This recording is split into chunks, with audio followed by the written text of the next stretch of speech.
പല ആരോഗ്യ പഠനങ്ങളും നമ്മുടെ കേരളത്തെ ഇന്ത്യസ് ഡയബറ്റിക് ക്യാപിറ്റൽ എന്നാണ് വിശേഷിപ്പിക്കുന്നത്. അതായത് 3.5 കോടി ജനങ്ങളുള്ളതിൽ 60 മുതൽ 70 ലക്ഷം വരെയുള്ളവർ ഇന്ന് പ്രമേഹ രോഗികളാണ്. കാലറി ഇൻടേക്ക് നമ്മൾ കഴിക്കുന്ന ആഹാരത്തിന്റെ ഇഷ്യൂവിനേക്കാളും കഴിക്കുന്നതിനനുസരിച്ച് വർക്കൗട്ട് ഇല്ല അല്ലെങ്കിൽ ഔട്ട്പുട്ട് പോകുന്നില്ല എന്നുള്ളതാണ് പ്രധാന ഇഷ്യൂ. ശരിക്കും നമ്മുടെ ഭക്ഷണത്തിൽ നിന്ന് നമുക്ക് സ്വാഭാവികമായി കിട്ടുന്ന പ്രോട്ടീനും ഈ പ്രോട്ടീൻ പൗഡറിലെ പ്രോട്ടീനും എങ്ങനെ വ്യത്യാസപ്പെട്ടിരിക്കുന്നു? നമ്മുടെ അച്ഛനും അമ്മയ്ക്കും ഷുഗർ ഉണ്ട് എന്ന് കരുതി നമുക്ക് അത് വരണമെന്ന് ഒരു നിർബന്ധമില്ല. ആ ഒരു ജീൻ നമ്മുടെ ശരീരത്തിൽ കിടക്കും. കോൺസ്റ്റിപ്പേഷൻ, ഡയേറിയ, എന്ത് കഴിച്ചാലും അപ്പ ടോയ്ലറ്റ് പോകണമെന്നുള്ള അസുഖങ്ങൾ, അല്ലെങ്കിൽ എത്ര കഴിച്ചാലും ദേഹത്ത് പിടിക്കത്തില്ല, അബ്സോർബ് ചെയ്യത്തില്ല ഗട്ടിന്ന്, അങ്ങനെയുള്ള ഇഷ്യൂസ് പലതും. അപ്പൊ ഇതും വയറും മെന്റൽ ഹെൽത്തുമായിട്ട് വളരെയധികം കണക്ഷൻസ് ഉള്ളതാണ്. അപ്പൊ ശരിക്കും പ്രോപ്പർ വേയിൽ എങ്ങനെയാണ് നമ്മൾ വെയിറ്റ് കുറയ്ക്കേണ്ടത്? കഴിച്ചിട്ടുള്ള വെയിറ്റ് ആണെങ്കിൽ കഴിപ്പ് കട്ട് ചെയ്താൽ മതി. പ്ലസ് എക്സ്റ്റേണൽ ആക്ടിവിറ്റീസ് വന്നു കഴിഞ്ഞാൽ അത് ബാലൻസ് ആയി, പ്രശ്നം സോൾവ് ആയി. ഇനി കഴിക്കാതെ വന്നിട്ടുള്ള വെയിറ്റ് ആണെന്നാണ് ആദ്യം നോക്കേണ്ടത്. കുടിക്കുന്നത് കറക്റ്റ് അല്ല അങ്ങനെയാണ് പറഞ്ഞത്. ഞാനൊരു അമ്മയാണ്, എനിക്ക് 2 ട്വിൻസ് ബേബീസ് ഉണ്ട്. പക്ഷെ ഞാൻ മക്കൾക്ക് ഇതുവരെ ഞാൻ പശുപാല് കൊടുത്തിട്ടില്ല. എന്നോട് ചോദിക്കുവാണ് ത്രൂ ഔട്ട് ലൈഫിൽ മരണം വരെ ഒരു മനുഷ്യന് എന്തൊക്കെ കഴിക്കണം, എന്താ പറയാ, നീഡഡ് ആയിട്ട് നിലനിൽപ്പിന് എന്തൊക്കെ വേണം എന്ന് ചോദിച്ചാൽ ഞാൻ പറയുന്നത് 1 probiotic, 2 vitamin D, 3 omega 3 fatty acid.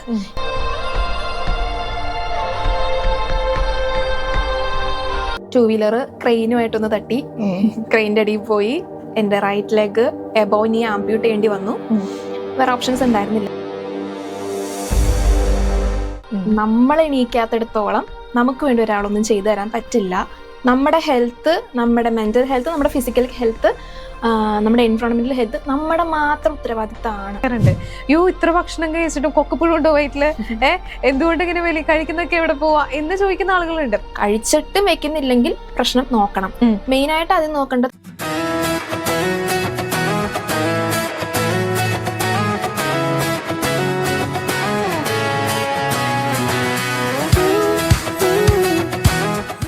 നമുക്കൊരു രോഗം വന്നാൽ സാധാരണയായി ചെയ്യുന്നത് ഒരു ഹോസ്പിറ്റലിൽ പോയി ഡോക്ടറെ കാണുന്നു, ഡോക്ടർ ഒരു മരുന്ന് പ്രിസ്ക്രൈബ് ചെയ്യുന്നു, അതിൻ്റെ അടിസ്ഥാനത്തിൽ നമ്മൾ ആ മരുന്ന് കഴിക്കുന്നു, രോഗം മാറ്റുന്നു. എന്നാൽ മരുന്നുകളില്ലാത്ത ചികിത്സ, അതിനെക്കുറിച്ച് നിങ്ങൾ എത്ര ആളുകൾ കേട്ടിട്ടുണ്ട്? നമ്മുടെ ശരീരത്തിന് തന്നെ മരുന്നുകളില്ലാതെ സ്വമേധയാ ഒരു രോഗത്തെ മാറ്റാനോ നിയന്ത്രിക്കാനോ ഉള്ള കഴിവുണ്ടോ? ഈ ആയുർവേദം, അലോപ്പതി, ഹോമിയോപ്പതി ഇതെല്ലാം ട്രൈ ഔട്ട് ചെയ്ത നമ്മൾ മലയാളികൾക്ക് ഇന്ന് ഒത്തിരി സുപരിചിതമായ ഒന്നാണ് നാച്ചുറോപ്പതി അഥവാ പ്രകൃതി ചികിത്സ, അതോടൊപ്പം ഫങ്ഷണൽ മെഡിസിനും.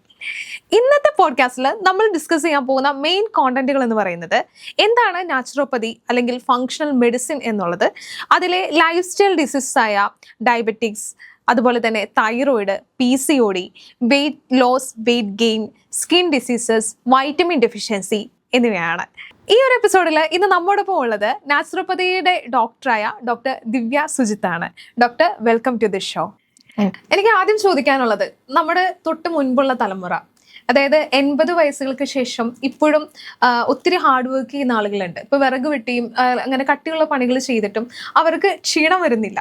പക്ഷെ നമ്മൾ 30കൾക്ക് ശേഷം ഇപ്പോൾ എത്തി നിൽക്കുന്ന നമ്മുടെ ജനറേഷനൊക്കെ ചെറിയൊരു വർക്ക് ചെയ്യുമ്പോഴത്തേനും കിതപ്പ് അനുഭവപ്പെടാം, നടുവേദന, മുടികൊഴിച്ചിൽ, 30ന് ശേഷം ഷുഗർ വരിക, കൊളസ്ട്രോൾ വരിക, ബ്ലഡ് പ്രഷർ വരിക, അങ്ങനെ ഒരുപാട് പ്രശ്നങ്ങൾ നേരിടുന്നുണ്ട്. ശരിക്കും ഇത് പ്രകൃതിയിൽ നിന്ന് നമ്മൾ മാറിയതിന്റെ ലക്ഷണമാണെന്ന് പൊതുവെ പറയാം.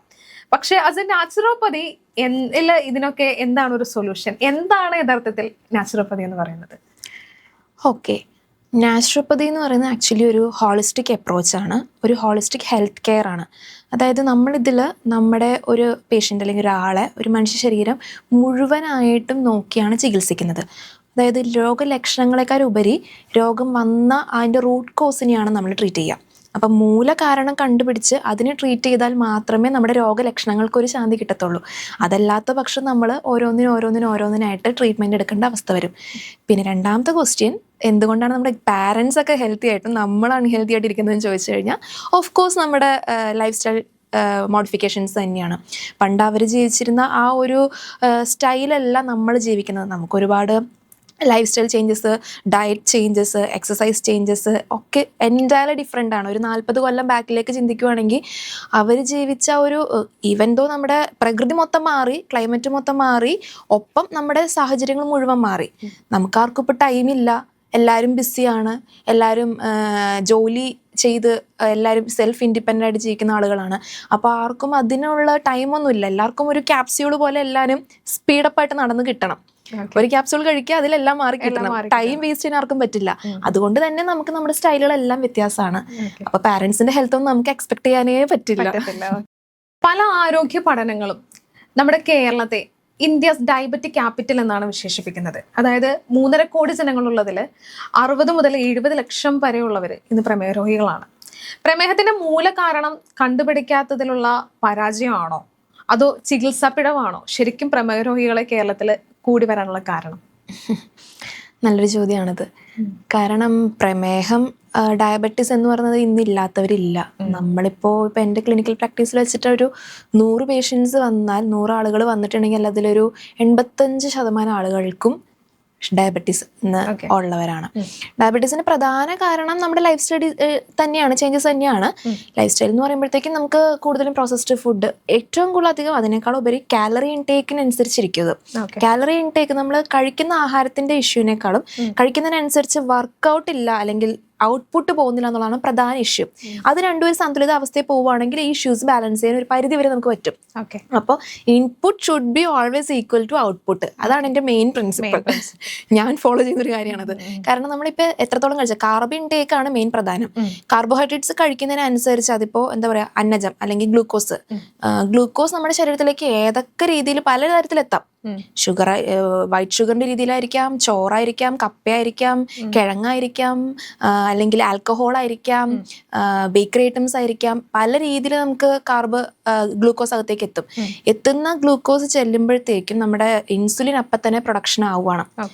പാൻക്രിയാസ് ഇൻസുലിൻ പ്രൊഡക്ഷനായി നമ്മുടെ ബ്ലഡ് സ്ട്രീമിൽ കയറി ഇതേ ഇൻസുലിൻ ആണ് നമ്മുടെ ഈ ഗ്ലൂക്കോസ് കണ്ടന്റിനെയും കൊണ്ട് സെൽസിലേക്ക് പോകുന്നത്. അവിടെ ചെല്ലുമ്പോൾ അവിടെ കുറെ കേസൊക്കെ ഉണ്ട്. ഇൻസുലിൻ റിസപ്റ്റേഴ്സ് ഉണ്ടാവും നമ്മുടെ കോശങ്ങളിൽ.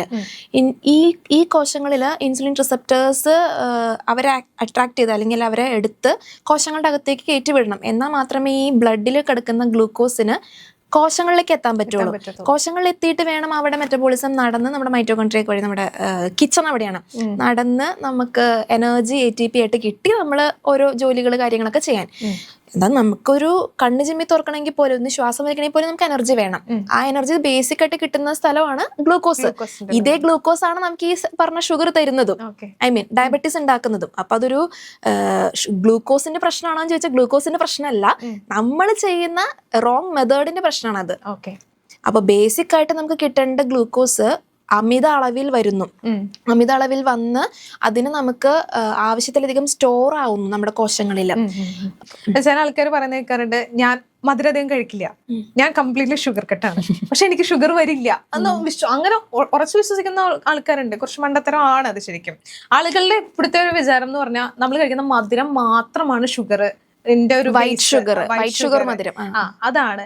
അപ്പൊ അങ്ങനെയുള്ള ആളുകൾ തന്നെ നല്ലപോലെ ചോറ് കഴിക്കുന്നവരുണ്ട്, ഏത്തപ്പഴം, അതുപോലെ തന്നെ കപ്പ, അങ്ങനത്തെ സാധനങ്ങൾ കഴിക്കുന്നുണ്ട്. അപ്പൊ ഈ മലയാളികളുടെ ഫുഡ് ഹാബിറ്റിൽ നിന്ന് ഷുഗറിനെ പ്രതിരോധിക്കാനായി എടുത്ത് കളയേണ്ട അല്ലെങ്കിൽ നല്ല രീതിയിൽ കൺട്രോൾ ചെയ്യണം എന്നുള്ള കുറച്ച് ഭക്ഷണം എന്തൊക്കെയാണ്?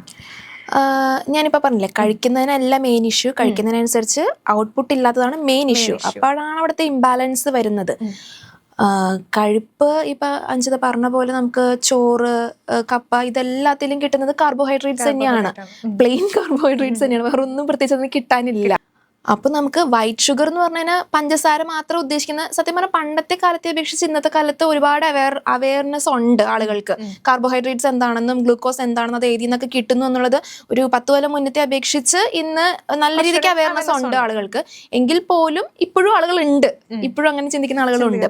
അപ്പോൾ മൊത്തം കാർബ് എന്ന് പറഞ്ഞാൽ അല്ലെങ്കിൽ കാർബോഹൈഡ്രേറ്റ്സ് എന്ന് പറഞ്ഞാൽ അന്നജം എന്ന് പറഞ്ഞാൽ വൈറ്റ് ഷുഗർ എന്ന് മാത്രമല്ല, ഷുഗർ കട്ടിൽ മാത്രം ഒന്നും നടക്കാൻ പോകുന്നില്ല. ഷുഗർ കട്ട് എന്ന വാക്കിനെ ഉദ്ദേശിക്കുന്നത് മെയിൻ ആയിട്ട് ഗ്ലൂക്കോസ് കട്ട് ചെയ്യുക അല്ലെങ്കിൽ കാർബോഹൈഡ്രേറ്റ്സ് കട്ട് ചെയ്യുക കംപ്ലീറ്റ് ആയിട്ട്, അല്ലെങ്കിൽ എല്ലാ ആഹാരത്തിൽ നിന്നുള്ള രീതിയിൽ കട്ട് ചെയ്താൽ മാത്രമേ ആ വേർഡ് ആവുന്നുള്ളൂ. അല്ലാതെ വെറുതെ പഞ്ചസാര മാത്രം, വൈറ്റ് ഷുഗർ മാത്രം കട്ട് ചെയ്താൽ ഒന്നും നടക്കാൻ പോകുന്നില്ല. അവർ ഈ ഷുഗറും കട്ട് ചെയ്ത് രാവിലെ 2-3 ദോശയും കഴിച്ച് ഉച്ചയ്ക്ക് 1 കിണ്ണം ചോറും ഉണ്ട്, രാത്രി 3 ചപ്പാത്തിയും കഴിച്ചു കഴിഞ്ഞാൽ ഒന്നും നടക്കാൻ പോകുന്നില്ല. ഓക്കെ, ഇപ്പോ നമ്മളൊരു 10 വയസ്സുള്ള കുട്ടിക്ക് പ്രമേഹമുണ്ട് എന്ന് ഒത്തിരി കേസുകൾ റിപ്പോർട്ട് ചെയ്യുന്നുണ്ട്. ജന്മന ജനിക്കുന്ന കുട്ടികൾ വരെ ഇൻസുലിൻ എടുക്കുന്ന ആളുകളുണ്ട്. എന്തുകൊണ്ടാണ് കുട്ടികളിൽ ഇത്ര പ്രമേഹം അല്ലെങ്കിൽ വരാനുള്ള ചാൻസ്? അത് ഒന്ന് ബേസിക് ആയിട്ട് നമ്മുടെ ജനറ്റിക് ആണ്. അപ്പൊ കുട്ടികളിൽ നമുക്ക് പറയുമ്പോൾ ജുവനൽ ഡയബറ്റീസ് എന്നൊക്കെ പറയുന്ന ഒരു ജനറ്റിക് പാരാമീറ്റർ അതിനകത്ത് നല്ല രീതിയിലുണ്ട്. ജനറ്റിക് എന്ന് പറയുമ്പോൾ അച്ഛനിലും അമ്മയിലോ ഉണ്ട്. ആ ജീൻ നമുക്ക് ട്രാൻസ്ഫർ ചെയ്ത് കിട്ടുന്നു. അതിപ്പോ ഡയബറ്റീസിന് മാത്രമല്ല, ഒട്ടുമിക്ക അസുഖങ്ങളുടെയും ജനറ്റിക്സ് ജീൻസ് നമ്മുടെ ശരീരങ്ങളിൽ ഉണ്ടാകും കുട്ടികളിൽ. അപ്പോൾ അച്ഛൻ്റെ അമ്മയുടെയും ലൈഫ് സ്റ്റൈലും, അതായത് ഇപ്പോ നമ്മുടെ അച്ഛനും അമ്മയ്ക്കും ഷുഗർ ഉണ്ട് എന്ന് കരുതി നമുക്ക് അത് വരണമെന്ന് ഒരു നിർബന്ധവും ഇല്ല. ആ ഒരു ജീൻ നമ്മുടെ ശരീരത്തിൽ കിടക്കും, ഷുവർ ആണ്. അതിപ്പോ ഷുഗറിന്റെ മാത്രമല്ല, മറ്റെല്ലാ അസുഖങ്ങളുടെയും നമുക്ക് ജീൻ ഉണ്ടാകും. അസുഖം മാത്രമല്ല, ക്യാരക്ടറിസ്റ്റിക്സ് എല്ലാനും, അവരുടെ മുടി, അവരുടെ നഖം, അവരുടെ സ്വഭാവം, അവരുടെ ശരീര ബോഡി സ്ട്രക്ചർ എല്ലാം, കണ്ണ് മൂക്ക് ചുണ്ട് എല്ലാം നമുക്കും ഉണ്ടാകും. പക്ഷെ അത് അച്ഛന്റെ സ്വഭാവമാണെങ്കിൽ അമ്മയുടെ മുടിയായിരിക്കും. അങ്ങനെയുള്ള ഡിഫറൻസ് വരും. എല്ലാനും റെപ്ലിക്കേറ്റ് ചെയ്ത് വരുന്നില്ല. വരാത്തതിന്റെ കാരണം ജീൻ ഇല്ല എന്നുള്ളതല്ല, ചില ജീൻസ് ആണ് നമുക്ക് ആവുന്നത്. അത് അസുഖങ്ങളുടെ എന്ന് പറയുമ്പോൾ നമുക്കിപ്പോൾ ഷുഗർ ആണെങ്കിൽ അതിനനുസരിച്ചുള്ള സാഹചര്യങ്ങൾ നമ്മൾ പ്രൊവൈഡ് ചെയ്യുന്നുണ്ടെങ്കിലാണ് ഇത് പുറത്തേക്ക് വരുന്നത്. കുട്ടികളെ സംബന്ധിച്ചെന്ന് പറയുമ്പോഴത്തേക്കും പ്യുവർലി നമുക്ക് ഭൂരിഭാഗവും ജനറ്റിക് റീസൺസ് ആണ്. ഇതൊരു വേറെ തന്നെ ഒരു കേസ് വേയിലാണ് അത് പോകേണ്ടത്.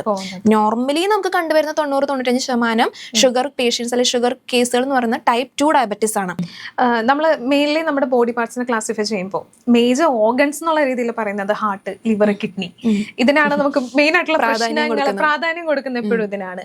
പക്ഷെ പല അസുഖങ്ങളുടെയും ഉത്ഭവം എന്ന് പറയുന്നത് ഗട്ട് അഥവാ കുടലാണ് എന്ന് നമുക്ക് പറയാറുണ്ട്. അതിന്റെ ശാസ്ത്രീയമായിട്ടുള്ള ഒരു വശം എന്താണ്?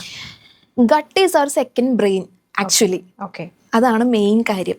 അതിന് സയന്റിഫിക്കലി പ്രൂവ്ഡ് ആണ്. ഇപ്പോൾ ഏറ്റവും കൂടുതൽ കണ്ടുവരുന്ന ഇഷ്യൂസ്, ഒരുമാതിരിപ്പെട്ട ഭൂരിഭാഗം ഇഷ്യൂസ് ഞാനിപ്പോൾ പറയുവാണെങ്കിൽ, ഈവൻ ആസിഡിറ്റി, ബെൽച്ചിങ് അല്ലെങ്കിൽ gastritis, hypo acidity, hyper acidity, സിബോ അല്ലെങ്കിൽ IBS, ഇതെല്ലാം വയറുമായി ബന്ധപ്പെട്ട ഡൈജസ്റ്റീവ് ഇഷ്യൂസുമായി ബന്ധപ്പെട്ട് വരുന്ന പേരുകൾ, നമ്മൾ ഡെയിലി കേൾക്കുന്ന പേരുകളാണ്. ഇതിന് മാത്രം നമ്മുടെ വിചാരം എന്താ, വയറുവേദന വന്നാൽ വയറിന് അസുഖമാണ് അല്ലെങ്കിൽ വയറിനൊരു പ്രശ്നമുണ്ട് നമുക്ക് മനസ്സിലാക്കാൻ പറ്റും. അപ്പോൾ വയറിനെ ചികിത്സിക്കാൻ പറ്റും, എളുപ്പമാണ്. പക്ഷെ നമുക്കൊരു മെന്റൽ ഇഷ്യൂ വന്നു, അല്ലെങ്കിൽ ഒരു ബ്രെയിൻ ഫോഗ് വന്നു, ഒരു ഓട്ടിസ്റ്റിക് ആയിട്ടൊരു കുട്ടി വന്നു, ഇതിന് എങ്ങനെയാണ് വയറുമായിട്ട് കണക്ഷൻ എന്ന് ചോദിച്ചാൽ ഇറ്റ് ഈസ് കണക്ഷൻ ഉണ്ട്. കാരണം നമ്മുടെ വയറില്, നമ്മുടെ കുടലില് ഒരുപാട് നല്ല നല്ല ബാക്ടീരിയാസ് ഉണ്ട്. ഗട്ട് ബാക്ടീരിയാസ് എന്നാണ് പറയുക. ഗട്ട് മൈക്രോബയോംസ് അല്ലെങ്കിൽ ഗട്ട് ബാക്ടീരിയാസ് നല്ല രീതിയിലുണ്ട്. അത് നാച്ചുറലായിട്ട് നമ്മുടെ അമ്മയുടെ വയറ്റിൽ നിന്ന് പുറത്തേക്ക് വരുമ്പോൾ തന്നെ നമുക്ക് കിട്ടിയിട്ട് വരുന്ന കുറെ ബാക്ടീരിയാസ് ആണ്.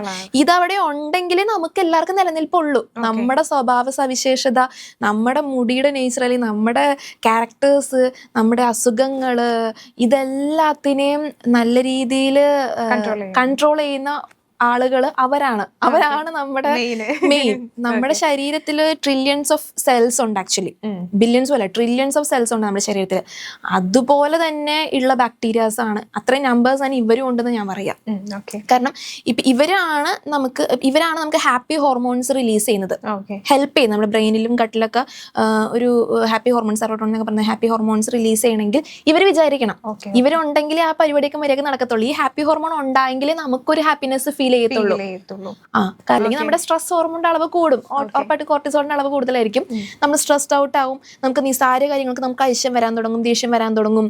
നമുക്ക് മറ്റുള്ളവർ കേൾക്കുമ്പോൾ അയ്യോ ഈ കുട്ടി എന്തിനാ ഈ നിസാര കാര്യത്തിന് ഇത്രയും പാനിക് ആവുന്നു, ഇത്രയും സ്ട്രെസ് എടുക്കേണ്ട കാര്യമുണ്ടോ, ഇതൊക്കെ സിമ്പിൾ അല്ലേ, നിസാരമായിട്ട് കാണേണ്ട കാര്യങ്ങളല്ലേ എന്ന് ചോദിക്കുമ്പോൾ അയാളെ സംബന്ധിച്ച് അയാൾക്ക് ഇത് വലിയൊരു കാര്യമായിരിക്കും. അപ്പം നമ്മൾ ചോദിച്ചു വരുമ്പോഴാണ്, ഹിസ്റ്ററി എടുത്ത് വരുമ്പോഴാണ് അവർക്ക് ഗട്ട് ഇഷ്യൂ ഉണ്ടാകും. ഏതെങ്കിലും തരത്തിലൊരു ആസിഡിറ്റിയോ പുളിച്ചതകട്ടലോ മനം മറിയലോ അല്ലെങ്കിൽ നമ്മുടെ നാക്കിൽ കോട്ടിങ് വരുമോ, ഈവൻ ബാഡ് ബ്രത്ത്, നമ്മുടെ വായുനാറ്റം എന്ന് പറയുന്ന മൂക്കിലൂടെ നമ്മൾ അടുത്ത് വന്ന് നിന്നാൽ തന്നെ മൂക്കിന്ന് വരുന്ന ശ്വാസത്തിന് പോലും സ്മെല്ല് വ്യത്യാസം ഉണ്ടാകാം.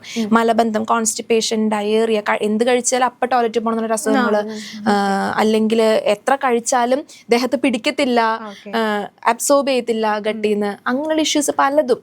അപ്പൊ ഇതും വയറും മെന്റൽ ഹെൽത്തുമായിട്ട് വളരെയധികം കണക്ഷൻസ് ഉള്ളതാണ്. ഇപ്പൊ പറഞ്ഞു ഗട്ടിനകത്തുള്ള ബാക്ടീരിയാസ് ആണ് നല്ല രീതിയിൽ വർക്ക് ചെയ്യുന്നത് എന്നുള്ളത്. ഈ ബാക്ടീരിയാസിനെ, അതായത് നല്ല ബാക്ടീരിയാസിനെ നിലനിർത്താൻ, അതായത് നമ്മൾ ഭക്ഷണത്തിൽ മെയിൻറ്റെയിൻ ചെയ്ത് കൊണ്ടുപോകാനായിട്ട് നമ്മൾ ഭക്ഷണത്തിൽ ഉൾപ്പെടുത്തേണ്ടതായിട്ടുള്ള കുറച്ച് സാധനങ്ങളുണ്ട്. ഓക്കെ, അതായത് മെയിനായിട്ട് ഫെർമെന്റഡ് ഫുഡുകളാണ്. നമ്മുടെ തൈര്, മോര്, ഇത് പാല് പുളിച്ച് വരുന്ന ആ വേർഷൻ തൈര് മോര് പുളി ഇല്ലാണ്ട് കഴിക്കുകയാണെങ്കിൽ കുറച്ചുകൂടെ നന്നായിരിക്കും. കാരണം ഓട്ടോമാറ്റിക്കലി വയർ ഇഷ്യൂസ് ഉള്ളവർക്ക് പുളിച്ചേട്ടലൊക്കെ കോമൺ ആയിട്ട് കാണുന്നതാണ്. പുളിയുള്ള ആഹാരങ്ങൾ ചെല്ലുമ്പോൾ വീണ്ടും ഒന്നുകൂടെ കൂടാൻ സാധ്യതയുണ്ട്. അതുകൊണ്ട് പുളി ഇല്ലാത്ത തൈര് മോരൊക്കെ പ്രിഫർ ചെയ്യുന്നതാണ്. അതുപോലെ നമുക്ക് പഴങ്കഞ്ഞി, നമ്മുടെ കാലങ്ങളായിട്ടുള്ള നമ്മുടെ പഴങ്കഞ്ഞി തലേന്നത്തെ ചോറൊന്നെടുത്ത് ഒരു വളം ചോറെടുത്ത് ഒന്ന് ജസ്റ്റ് ഇച്ചിരി വെള്ളം ഒഴിച്ച് തിളപ്പിച്ച് ചൂടാറ്റം വെച്ച് അത് രാത്രി വെച്ചേച്ച് പിറ്റേന്ന് രാവിലെ എഴുന്നേറ്റ് പുളിയില്ലാത്ത തൈര് മിക്സ് ചെയ്ത് ലേശം ഉപ്പ് ഇട്ട്, ഞാൻ പറയുവാണെങ്കിൽ 2 ചുവന്നുള്ളിയും ഒക്കെ ചതച്ചിട്ട് ഇഞ്ചി വളരെ നല്ലൊരു അപ്പറ്റൈസറും കൂടിയാണ്. ഇഞ്ചി ഇട്ട് വെറും വയറിൽ കഴിക്കാൻ പറയും തൈരിട്ടിട്ട്. കാരണം അത് പുളിക്കും തോറും ഫെർമെന്റ് ആകും തോറും അതിനകത്ത് ബാക്ടീരിയൽ ഗ്രോത്ത് കൂടുക ചെയ്യണം. ആ ബാക്ടീരിയ നമുക്ക് ആവശ്യമുള്ളതാണ്. അതുകൊണ്ട് നമുക്ക് ആ ഒരു മെത്തേഡ് പോസിബിൾ ആണ്. തൈര് മോര് അങ്ങനത്തെ കാര്യങ്ങളൊക്കെയാണ്. മോര് കറി, മോരും വെള്ളം, അതിന്റെ തന്നെ പല വേർഷൻസും ഒക്കെയാണ്. പിന്നെയുള്ളത് നമുക്ക് ഉണ്ടാക്കാം ഇത് വീട്ടില്. ഇതൊരു മെഡിസിനൽ വേയിൽ നമുക്ക് ഉണ്ടാക്കി കഴിക്കുവാണെങ്കിൽ നമ്മുടെ ബീട്രൂട്ട് ഒക്കെ ഇല്ലേ, ബീട്രൂട്ട്, ക്യാബേജ് ഒക്കെ എളുപ്പം ചെയ്യാൻ പറ്റുന്ന കാര്യങ്ങളാണ്. അത് നമുക്ക് ഒരു 1-2 ബീട്രൂട്ട് എടുത്തേച്ച് ഒരു ക്യൂബ്സ് ആയിട്ട് കട്ട് ചെയ്ത്, മൺകലമാണെങ്കിൽ നല്ലത്, അല്ലെങ്കിൽ നമ്മുടെ ഗ്ലാസ് ജാർ ആയാലും കുഴപ്പമില്ല, അതിനകത്തോട്ട് ഇട്ട് ജസ്റ്റ് വെള്ളം ഒഴിച്ച് ഒരു 2 കപ്പ് 1 കപ്പ് 1.5 കപ്പ് 2 കപ്പിൽ താഴെ വെള്ളം ഒഴിച്ച് കണക്കാക്കി വെച്ചേച്ച് അതിലൊരു ഉപ്പെന്ന് വെച്ചാൽ നമ്മുടെ മറ്റേ ഉപ്പില്ലേ, ഹിമാലയൻ സോൾട്ട് ഒക്കെ ആണെങ്കിൽ ഓക്കെ, അല്ലെങ്കിൽ ഏതെങ്കിലും ഒരു അയഡൈസ്ഡ് സോൾട്ട് എന്തായാലും കുഴപ്പമില്ല. ഉപ്പിട്ട് വെച്ചിട്ട് എയർ ടൈറ്റ് ചെയ്ത് തുണിയിട്ട് കെട്ടി വെക്കണം. ഒരു 10 days എടുത്ത് വെക്കണത്. അപ്പൊ ഇത് ഫെർമെന്റ് ആവുന്നതിനനുസരിച്ച് ഇതിന് വെള്ളമൊക്കെ ലീക്ക് ആവാൻ സാധ്യതയുണ്ട്. അപ്പൊ ഒരു പാത്രത്തിൽ വേണം ഇത് എടുത്ത് വെക്കാനായിട്ട്. സൈഡ് കവർ ആവുന്ന ഒരു പാത്രത്തിൽ കവിഞ്ഞ് പോകാനൊക്കെ സാധ്യതയുണ്ട്. ഗ്യാസ് ഫോം ആവുന്നുണ്ട്. 10 days കഴിഞ്ഞ് നമ്മൾ ഇതെടുത്ത് ഈ വെള്ളം ഇത് ഫ്രിഡ്ജ് വെക്കുക. ഈ വെള്ളം ഓരോരോ ഔൺസ് പോലെ രീതിയിൽ ദിവസവും രാവിലെ ആഹാരത്തിന് മുന്നൊക്കെ ചൂസ് ചെയ്ത് നന്നായിരിക്കും. വെറും വയറ്റിൽ കഴിക്കുന്നതാണ് കുറച്ചും കൂടി എഫക്റ്റീവ് ആയിട്ട് വരിക. എപ്പോൾ വേണേലും കഴിക്കാം, ഡെയിലി കഴിക്കാൻ പറ്റുന്ന സാധനമാണ്. എപ്പോൾ വേണേലും കഴിക്കാം, പക്ഷെ എഫക്റ്റ് കൂടുതൽ നമുക്ക് ബിഫോർ ഫുഡ് അല്ലെങ്കിൽ എഴുന്നേറ്റ് കുറച്ച് കഴിയുമ്പോൾ കഴിക്കുന്നതാണ് കുറച്ചും കൂടി നല്ലത്. അതിലുള്ള ബീട്രൂട്ട് ആയാലും നമുക്കത് പിന്നെ സാലഡിലോ അല്ലെങ്കിൽ നമ്മുടെ ഫുഡിലൊക്കെ ഉൾപ്പെടുത്തി അങ്ങനെ കഴിക്കുന്ന ഇഷ്ടമാണെങ്കിൽ അങ്ങനെ, അല്ലെങ്കിൽ അങ്ങനെ ഉൾപ്പെടുത്തി കഴിക്കാം. ഇത് തന്നെ ഈ ബീട്രൂട്ട് പോലെ തന്നെ നമുക്ക് ക്യാബേജും ഉണ്ടാക്കാം. ക്യാബേജും സെയിം വേയിൽ തന്നെ. അപ്പൊ ആ ക്യാബേജ് സാലഡിലൊക്കെ ആണെങ്കിൽ ചൂസ് ചെയ്യാൻ പറ്റും. പിന്നെ ഞാൻ പറയുവാണെങ്കിൽ നമ്മുടെ സത്യം പറഞ്ഞാൽ ഇതൊരു ലൈസൻസ് ആയിട്ടൊന്നും എടുക്കരുത്. വൈൻ, ഡ്രിങ്ക്സ്, ആൽക്കഹോള്, ഇതൊക്കെ സത്യം പറഞ്ഞു കഴിഞ്ഞാൽ വൈൻ, ഡ്രിങ്ക്സ്, നോർമൽ ഡ്രിങ്ക്സ് ഞാൻ അത്രയും പറയുന്നില്ല, അതൊരു അപ്പറ്റൈസർ ആണ്, ഇല്ലാന്ന് ഞാൻ പറയുന്നില്ല. പക്ഷെ ഒരുപാട് അളവിലല്ല, ചെറിയ ഓൺസ് ഒക്കെ കഴിക്കുന്നത് ദഹനം വർദ്ധിപ്പിക്കാൻ, വിശപ്പുണ്ടാവാനും ദഹനം വർദ്ധിപ്പിക്കാനൊക്കെ നല്ലതെന്ന് സയന്റിഫിക്കലി പ്രൂവ്ഡ് ആണില്ല എന്ന് പറയുന്നില്ല. പക്ഷെ അതിനേക്കാളും ഞാനത് പറയുന്നില്ല.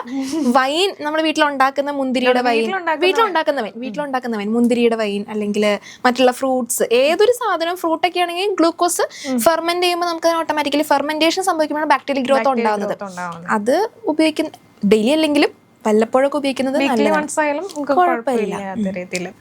പിന്നെ നമ്മുടെ കുട്ടികളുടെ കാര്യം എടുക്കുകയാണെങ്കിൽ ഇപ്പോൾ വളർന്നു വരുന്ന കുട്ടികൾ കൂടുതലും പ്രോസസ്ഡ് ഫുഡ്, അതുപോലെ ജങ്ക് ഫുഡ് അതൊക്കെ കഴിക്കുന്ന ആളുകളാണ് കൂടുതലും. അപ്പൊ കുട്ടികളിൽ ഈ പറഞ്ഞ പോലെ കുടലിന്റെ ആരോഗ്യം കുറച്ചുകൂടി ബെറ്റർ ആക്കാൻ വേണ്ടി ചെറിയ കുട്ടികളിൽ എന്തൊക്കെയാണ് ചെയ്യേണ്ടത്? ഞാൻ എൻ്റെ ക്ലിനിക്കിൽ പ്രാക്ടീസ് കൊണ്ട് മനസ്സിലാക്കിയ ഒരു കാര്യം, പ്രധാനമായിട്ടൊരു കാര്യം, ഇന്നിപ്പോൾ അവയർനെസ് ആയി വരുന്നു. 2 തരം ആഹാരം, ഒന്ന് ഗ്ലൂട്ടൻ, 2 ലാക്ടോസ്. ഇത് രണ്ടും കൈൻഡ് ഓഫ് പ്രോട്ടീൻസ് ആണ്.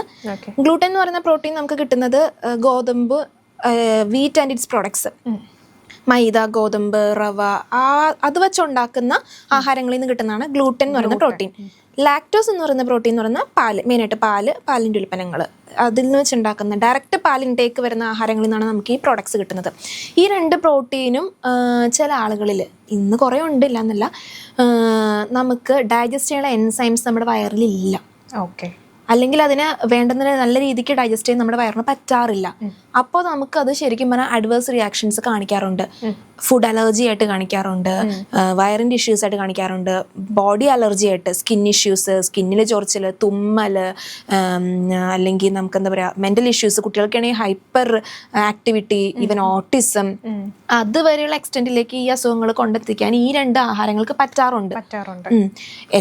എല്ലാവർക്കും നല്ല ഞാൻ പറയുന്ന ഒരു ഭൂരിഭാഗം കേസുകളും കണ്ടുവരുന്ന ഒരു ട്രെൻഡാണ് ഇപ്പം അത്. അപ്പൊ ഗ്ലൂട്ടൻ, ലാക്ടോസ് ആഹാരങ്ങൾ മാക്സിമം ഒഴിവാക്കാൻ ഞാൻ പറയും. നമ്മൾ മനുഷ്യരല്ലാതെ വേറൊരു മൃഗങ്ങളും ത്രൂ ഔട്ട് ലൈഫിൽ പാല് കുടിക്കുന്ന ആളുകളില്ല. ഒരു മൃഗങ്ങളും അങ്ങനെ ത്രൂ ഔട്ട് ലൈഫിൽ പാൽ കുടിക്കുന്നു. നമുക്ക് ഗ്രോത്തിന് ആവശ്യമായിട്ടുള്ള പാല് ബ്രസ്റ്റ് മിൽക്ക് അമ്മയുടെ പാല് കുടിക്കുന്നുണ്ട് എന്നതല്ലാതെ അതിനൊരു ലിമിറ്റ് ഉണ്ട്. ഒരു ഏജ് കഴിഞ്ഞാൽ നമുക്ക് അതിന് ആവശ്യമില്ല. നോർമൽ സോളിഡ് ഫുഡിലേക്ക് വന്നു കഴിഞ്ഞാൽ പിന്നെ നമുക്ക് അതിന്റെയും പോഷകങ്ങൾക്ക് ആവശ്യമില്ല. എല്ലാ മൃഗങ്ങളും ഏകദേശം അങ്ങനെ തന്നെയാണ്. നമ്മൾ മാത്രമാണ് ലൈഫ് ലോങ് പാലിന് ഡിപ്പെൻഡ് ചെയ്യുന്നത്. പശുവിന്റെ പാലിനെ പശു ആയാലും ആടായാലും മറ്റുള്ള പോകുന്നത് അത് നമുക്ക് അഡ്വേഴ്സ് റിയാക്ഷൻ ആണ് ഉണ്ടാക്കുന്നത് ഗട്ടില്. പാല് ഡെയിലി കുടിക്കുന്നത് കറക്റ്റ് അല്ല എന്ന് അങ്ങനെയാണോ പറഞ്ഞു വരുന്നത്? കറക്റ്റ് അല്ലെന്ന് വെച്ചാൽ എല്ലാവർക്കും അല്ല. പക്ഷെ ഇപ്പൊ കണ്ടുവരുന്നതിൽ ഒരു 90% ആളുകൾക്കും ഇതിന്റെ പ്രോട്ടീൻ ഡൈജസ്റ്റ് ചെയ്യാനുള്ള എൻസൈംസ് വയറിൽ കാണാറില്ല. ഇല്ല. അപ്പൊ അത് കാരണം തന്നെ ഒരുപാട് ആളുകൾക്ക് പല പല ഇഷ്യൂസ് വരുന്നുണ്ട്. പാല് മാത്രമല്ല, ഗോതമ്പും മൈദ ചപ്പാത്തി നമ്മുടെ ട്രെൻഡ് ഇപ്പൊ ആണ്. നമ്മള് കേരളത്തിൽ ജീവിച്ചാൽ പോലും നമ്മുടെ നെല്ലാണ് നമ്മുടെ പ്രാഥമിക ഫുഡെങ്കിൽ പോലും നമ്മള് ചപ്പാത്തി എന്ന് പറഞ്ഞ് ചാവുന്ന ആളുകളാണ്. എനിക്കിപ്പോഴും ഓർമ്മയുണ്ട്, ഞാനൊക്കെ ഒരു 6-7 പഠിക്കുന്ന സമയത്ത് ബുക്കിൽ എഴുതിയിട്ടുണ്ടായിരുന്നു. ഷുഗർ ഒക്കെ ആ സമയത്ത് ആയി വരുന്നേ ഉള്ളൂ. അരി മാറ്റി ചപ്പാത്തിയാണ്, ഗോതമ്പാണ് ഷുഗറിന് ഏറ്റവും നല്ലതെന്ന്. ആക്ച്വലി ഗ്ലൈസിമിക് ഇൻഡെക്സ്, കാലറിയിലുള്ള ചെറിയൊരു വ്യത്യാസം മാത്രമേ അരിയും ഗോതമ്പും തമ്മിലൊക്കെ വരുന്നുള്ളൂ. പക്ഷെ നമ്മുടെ മെയിൻ ഡിഷിലേക്ക്, ഇപ്പൊ നമ്മുടെ ഒരു റൊട്ടിയിലേക്ക് വീറ്റിന് അല്ലെങ്കിൽ ചപ്പാത്തിക്ക് നല്ലൊരു പ്രാധാന്യം നമ്മൾ കൊടുക്കുന്നുണ്ട്. മിക്കവാറും ഷുഗറുള്ള ആളുകള് മെയിൽ വിചാരിക്കുന്നത് എന്താ, ചോറ് ഒഴിവാക്കാം, രാത്രി ചപ്പാത്തി ആക്കാം, അപ്പൊ നമ്മുടെ ഷുഗർ ഒക്കെ പൊക്കോളും എന്ന് ചിന്തിക്കുന്നവരുണ്ട്. ആണ്. പക്ഷെ ഇൻ കേസ് ഇനി അതിന്റെ ആണോന്ന് അറിയത്തില്ല, ഒരു പരിധിവരെ അതിനും എഫക്റ്റ് ഉണ്ട്. ഒരു തലമുറ മുഴുവനും ചപ്പാത്തി എന്ന് പറഞ്ഞു വന്നിട്ട് നമ്മുടെ ഗട്ടിനെ അത് നല്ല രീതിയിൽ എഫക്ട് ചെയ്യുന്നുണ്ട്. ആക്ച്വലി അതൊരു നോർത്ത് ഇന്ത്യൻ ഫുഡാണ്. നമ്മുടെ ശരീരത്തിന് നമ്മുടെ പ്രകൃതിയുമായിട്ടൊരു ബോണ്ടിങ് ഉണ്ടാകും. നമ്മൾ ജനിക്കുന്ന സ്ഥലം, ജനിച്ച് വളരുന്ന സാഹചര്യം, ഇതിനൊക്കെ നമുക്കൊരു പ്രകൃതിയുമായിട്ടൊരു ബോണ്ടിങ് ഉണ്ട്. അപ്പൊ നമ്മുടെ ജീൻസ് ഉണ്ടാവുന്നതും അതിന് അവിടെ ഉണ്ടാവുന്ന ഫുഡുകൾ, ഇപ്പം നെല്ലാണെങ്കിൽ നെല്ല്, അരിയാണെങ്കിൽ അരിയുമായിട്ട് ബന്ധപ്പെട്ടാണ് നമുക്ക് കൂടുതൽ ഈസിയായി ഡൈജസ്റ്റ് ആവുന്ന ഫുഡുകൾ ഉണ്ട്. അത് വീറ്റ് അധികം പറ്റില്ല. അപ്പോൾ പാലായാലും വീറ്റായാലും കഴിക്കും തോറും നമുക്ക് അതിലെ പ്രോട്ടീൻസ് നമ്മുടെ വയറിൽ പ്രശ്നം ഉണ്ടാക്കുന്നുണ്ട്. നമുക്ക് ഗട്ട് ബാക്ടീരിയസ് നഷ്ടപ്പെടാൻ സാധ്യതയുണ്ട്. അതുപോലെ തന്നെ നമ്മുടെ മെന്റൽ ഇഷ്യൂസ് പോകാൻ സാധ്യതയുണ്ട്. അപ്പോൾ കുട്ടികളിലേക്ക് വരുമ്പോഴത്തേക്കും അമ്മ എന്നുള്ള വ്യക്തി, കുട്ടിയുടെ കെയർ ഏറ്റവും കൂടുതൽ ഏറ്റെടുക്കുന്ന വ്യക്തി അമ്മയാണ്. അമ്മയുടെ വിചാരം പാല് കുടിച്ചാലേ പിള്ളേര് വളരത്തുള്ളൂ, വേണ്ടുന്ന പോഷകങ്ങളെല്ലാം കിട്ടുന്ന അമ്മയിൽ നിന്ന്, പാലിൽ നിന്നാണ്. ഞാനൊരു അമ്മയാണ്, എനിക്ക് 2 ട്വിൻസ് ബേബീസ് ഉണ്ട്. പക്ഷെ ഞാൻ മക്കൾക്ക് ഇതുവരെ ഞാൻ പശുപാല് കൊടുത്തിട്ടില്ല. അവർക്ക് മുലപ്പാല് മാത്രം കൊടുത്തിട്ടുള്ളൂ. അവർ ഒരു പ്രായം കഴിഞ്ഞ് ആയപ്പോഴത്തേക്കും പിന്നീട് സോളിഡ് ഫുഡിലേക്ക് പോയി. ഇത് തന്നെയാണ് ഞാൻ എല്ലാ അമ്മമാരോടും സജസ്റ്റ് ചെയ്യുന്നത്. നിങ്ങൾ വേറെ വലിച്ചു വാരി കുട്ടി ഫുഡ് കഴിക്കുന്നില്ല, കുട്ടി അത് ചെയ്യുന്നില്ല, കുട്ടി ഇത് ചെയ്യുന്നില്ല, കുട്ടിക്ക് പോഷണം കിട്ടുന്നില്ല എന്ന് പറഞ്ഞിട്ട് മറ്റേ ബേബി പൗഡേഴ്സിന്റെ പുറകെ പോകുക അല്ലെങ്കിൽ പാലിന്റെ പുറകെ പോകേണ്ട ആവശ്യമില്ല.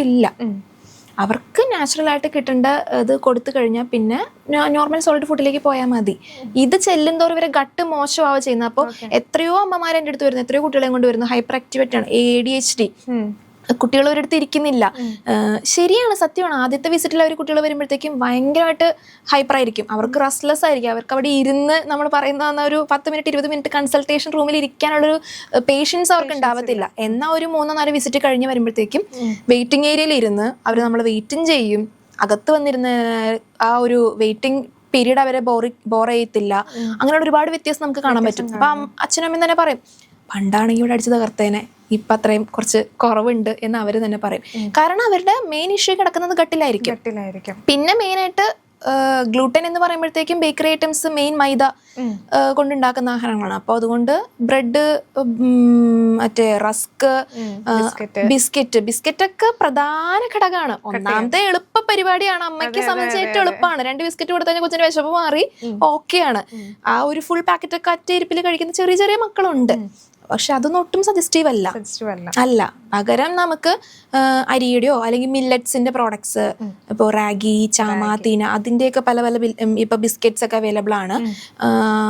കംപ്ലീറ്റ് മില്ലറ്റ് തന്നെയാണെന്ന് പറയാൻ പറ്റില്ല, എങ്കിലും മറ്റേ ഗ്ലൂട്ടന്റെ അളവൊക്കെ കുറച്ച് കുറവുണ്ടാകും. അങ്ങനെയുള്ള പ്രോഡക്ട്സ് ഒക്കെ വേണമെങ്കിൽ ചൂസ് ചെയ്യാം. ഓട്സ് ആണെങ്കിൽ പോലും ഗ്ലൂട്ടൻ ഫ്രീ ഓട്സ് ഉണ്ട്, അതൊക്കെ ചൂസ് ചെയ്യാം. Rolled oats, steel cut oats, അതൊന്നും വലിയ കുഴപ്പം വരാറില്ല. അപ്പോൾ ഇങ്ങനെയുള്ള കാര്യങ്ങളൊക്കെയാണ് ഫുഡിൽ വരുന്നത് മെയിനായിട്ട്. മിഠായി, ഐസ്ക്രീം, അതൊക്കെ നല്ല രീതിക്ക് മാറ്റേണ്ടി വരും. കഴിക്കണ്ട, കൊടുക്കണ്ട എന്നല്ല ഞാൻ പറയുന്നത്. വല്ല നാളും കൂടുമ്പോൾ എല്ലാവരും വേണം നമുക്ക്, പക്ഷെ അതിന് ഒരു ലിമിറ്റ് വയ്ക്കണം. നാച്ചുറലി ആയിട്ടുള്ള പ്രോബയോട്ടിക്സ് നിർബന്ധമായിട്ടും കൊടുക്കണം. ഒമേഗ 3, വിറ്റാമിൻ ഡി, ഇതൊക്കെ വളരെ ഇമ്പോർട്ടൻ്റ് ആയിട്ടുള്ള സപ്ലിമെന്റ്സ് ആണ്. സപ്ലിമെന്റ്സ് വെച്ചാൽ നമുക്ക് ശരീരത്തിൽ കുട്ടികൾക്കായിക്കോട്ടെ മുതിർന്നവർക്കായിക്കോട്ടെ നിർബന്ധമായിട്ടും കിട്ടേണ്ട സാധനങ്ങളാണ്. എന്നോട് ചോദിക്കുവാണ് ത്രൂ ഔട്ട് ലൈഫിൽ മരണം വരെ ഒരു മനുഷ്യൻ എന്തൊക്കെ കഴിക്കണം, എന്താ പറയാ നീഡഡ് ആയിട്ട് നിലനിൽപ്പിന് എന്തൊക്കെ വേണമെന്ന് ചോദിച്ചാൽ ഞാൻ പറയുന്നത് 1 probiotic, 2 vitamin D, 3 omega 3 fatty acid. ഇത് 3ഉം ഫുഡിലൂടെ കിട്ടേണ്ട സാധനങ്ങളാണ്. എക്സെപ്റ്റ് വിറ്റാമിൻ ഡി ഒരു ലിമിറ്റിക്കുള്ളിൽ കിട്ടത്തില്ല, സൂര്യപ്രകാശത്തിൽ കിട്ടത്തുള്ളൂ. പക്ഷെ നമ്മുടെ ഇന്നത്തെ സാഹചര്യത്തിലും തിരക്ക് പിടിച്ച ഓട്ടത്തിൽ ഇത് ഫുഡിൽ നിന്ന് എക്സ്പെക്ട് ചെയ്യുന്നത് മണ്ടത്തരമാണ്. അതുകൊണ്ട് അത് സപ്ലിമെന്റ് ആയിട്ട് എടുക്കാനേ ഞാൻ പറയത്തുള്ളൂ, ലൈഫ് ലോങ്. പക്ഷെ ഡോസ് ഡിപ്പെൻഡ് ചെയ്തിട്ട് അങ്ങനെ എടുക്കാൻ ഞാൻ പറയാം. അത് തന്നെയാണ് ഒരു കുട്ടിക്കും പറയുന്നത്. വിറ്റാമിൻ ഡി ജനിച്ച കുട്ടികൾക്ക് നമ്മൾ വിറ്റാമിൻ ഡി സിറപ്പ് ഒക്കെ കൊടുക്കും, 1 വയസ്സ് 1.5 വയസ്സ് വരെയൊക്കെ കൊടുക്കും ഡോക്ടേഴ്സ്. പക്ഷെ അത് കഴിഞ്ഞാൽ പിന്നെ അതിന് വലിയ പ്രാധാന്യം കൊടുക്കാറില്ല. പക്ഷെ അവരുടെ മെന്റൽ ഹെൽത്ത്, അവരുടെ ബ്രെയിൻ ഡെവലപ്മെന്റ്, അവരുടെ മൈൽ സ്റ്റോൺസ്, ഇതിനെല്ലാത്തിനും ഈ വിറ്റാമിൻ ഡിക്ക് പ്രധാന പങ്കുണ്ട്. ഇപ്പോൾ വൈറ്റമിൻ ഡിയുടെ കാര്യം പറഞ്ഞപ്പോൾ സൂര്യപ്രകാശം ഏത് സമയത്ത് ഒരു സൂര്യപ്രകാശമാണ് കൊള്ളേണ്ടത്? ശരിക്കും പറഞ്ഞു കഴിഞ്ഞാൽ ഒരു 11 ആ ടൈമൊക്കെയാണ് ഞാൻ സജസ്റ്റ് ചെയ്യുക. 10 to 12 11:30 ഉള്ളിൽ അതേ പറയത്തുള്ളൂ. കാരണം പണ്ടാണെങ്കിൽ ഏർലി മോർണിംഗ് ഒക്കെ നമ്മൾ പറയുമായിരുന്നു. പക്ഷെ ഇന്നത്തെ ക്ലൈമറ്റിന്റെ വ്യത്യാസം അനുസരിച്ച് നമുക്ക് ഇപ്പോഴത്തെ സജസ്റ്റ് ചെയ്യുന്ന ടൈം ഒരു ഏകദേശം ആ ടൈമാണ്. അതും നമുക്ക് ഒരുപാട് ടൈം ഒന്നും സജസ്റ്റ് ചെയ്യാൻ പറ്റില്ല. കൂടിപ്പോയി കഴിഞ്ഞാൽ ഒരു 10 മിനിറ്റ് 15 മിനിറ്റ് അതൊക്കെ മാക്സിമം ആണ്. അത് കഴിയുമ്പോഴത്തേക്കും സ്കിന്നൊക്കെ ടാൻ അടിച്ച് സൺസ്ട്രോക്ക് വന്ന് നമുക്കത് സ്കിൻ ഡാമേജ് ആയി പോകും. പിന്നെ അതിനുള്ള കെയർ അടുത്ത് കൊടുക്കേണ്ടി വരും. അതുകൊണ്ട് അത് മനസ്സിലാക്കേണ്ട ഒരു കേസ്, വെറുതെ വെയിൽ കൊണ്ടുവന്നോർത്ത് നമുക്ക് ഒരിക്കലും വിറ്റാമിൻ ഡി കിട്ടത്തില്ല. അത് കിട്ടണമെന്നുണ്ടെങ്കിൽ, അതായത് വിറ്റാമിൻ ഡി നമുക്ക് കിട്ടണമെന്നുണ്ടെങ്കിൽ നമ്മുടെ ശരീരത്തിൽ ഗുഡ് ഫാറ്റി ആസിഡ്സ് ഉണ്ടായിരിക്കണം. നമ്മുടെ സ്കിന്നിന്റെ അടിയിൽ ഒരു ലെയർ ഫാറ്റ് ലെയർ ആണ് ഉള്ളത്. നമ്മൾ പഠിക്കുമ്പോഴൊക്കെ നമുക്ക് പടമൊക്കെ കണ്ടറിയാലോ. ആ ഫാറ്റ് ലെയർ വെച്ചിട്ട് അവിടെ വെച്ചാണ് സ്കിന്നിൽ സൂര്യപ്രകാശം തട്ടി അവിടുത്തെ ഫാറ്റ് ലെയറിൽ വെച്ചിട്ടാണ് ഇതിന് മെറ്റാബോളിസം നടക്കുന്നത്.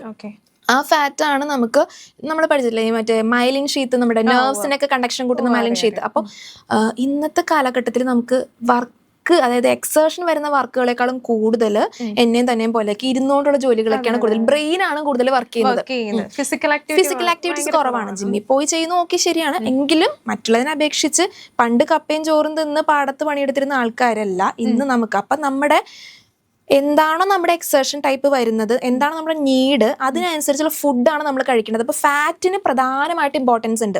ഞാനിത് പറയാൻ കാരണം, ഫാറ്റ് കഴിച്ചെങ്കിലേ ഈ പറഞ്ഞ ഞരമ്പിന് മുകളിലുള്ള മൈലിൻ ഷീത്ത് വരത്തുള്ളൂ, ശരിയായിട്ട് വരത്തുള്ളൂ. എന്നാലാണ് നമ്മുടെ നെർവ് കണ്ടക്ഷൻ വരെയൊക്കെ നടക്കത്തുള്ളൂ, ബ്രെയിൻ മര്യാദക്ക് സ്റ്റിമുലേറ്റ് ആയി നമുക്ക് അതിനുള്ള സിഗ്നൽസ് കിട്ടത്തുള്ളൂ. അതേസമയം വിറ്റാമിൻ ഡി, അപ്പം നമ്മൾ എന്ത് വേണം, വിറ്റാമിൻ ഡി വെയിൽ കൊള്ളാൻ ഉദ്ദേശിക്കുന്ന ഒരു വ്യക്തിയാണെങ്കിൽ കൊള്ളുന്നതിന് മുന്നേ ജസ്റ്റ് എണ്ണയൊക്കെ ഒന്ന് അപ്ലൈ ചെയ്ത് വച്ചേച്ച് ആ ഏരിയ മാത്രം എക്സ്പോസ് ചെയ്ത് ചെയ്യാൻ നോക്കുക. കാരണം ഇന്നത്തെ ക്ലൈമറ്റ് അങ്ങനെ ആയതുകൊണ്ട്. 2 വിറ്റാമിൻ ഡി ക്യാപ്സ്യൂൾ കഴിക്കാം, വിറ്റാമിൻ ഡി ഇഞ്ചക്ഷൻ എടുക്കാം. ഇതൊക്കെ നമുക്ക് പോസിബിലിറ്റീസ് ആണ്. വിറ്റാമിൻ ഡി ക്യാപ്സ്യൂൾ കഴിക്കുന്ന ഒരു വ്യക്തിയാണെങ്കിൽ കഴിക്കുന്നേക്കാളും മുന്നേ നമ്മളൊരു എഗ്ഗോ ഫാറ്റ് ഉള്ളൊരു ഫുഡ്, എഗ്ഗ്, ചീസ്, ബട്ടർ അല്ലെങ്കിൽ ഗീ അല്ലെങ്കിൽ നോൺ വെജ് ഐറ്റംസ്, എഗ്ഗാണ് ഞാൻ എപ്പോഴും പറയാറുള്ളത്, സജസ്റ്റ് ചെയ്യുന്ന ഏറ്റവും എളുപ്പമുള്ളൊരു മാർഗം കൂടിയാണ്. എഗ്ഗ് ഒരെണ്ണം കഴിച്ചേച്ച് ഈ ക്യാപ്സ്യൂൾ കഴിക്കാൻ ഞാൻ പറയും. എന്നാലേ ഇത് വലിച്ചെടുക്കത്തുള്ളൂ. അല്ലെങ്കിൽ നമ്മൾ വെറുതെ ഇത് എന്തെങ്കിലും കഴിച്ചുകൊണ്ടിരുന്ന ഒരു പ്രയോജനമില്ല.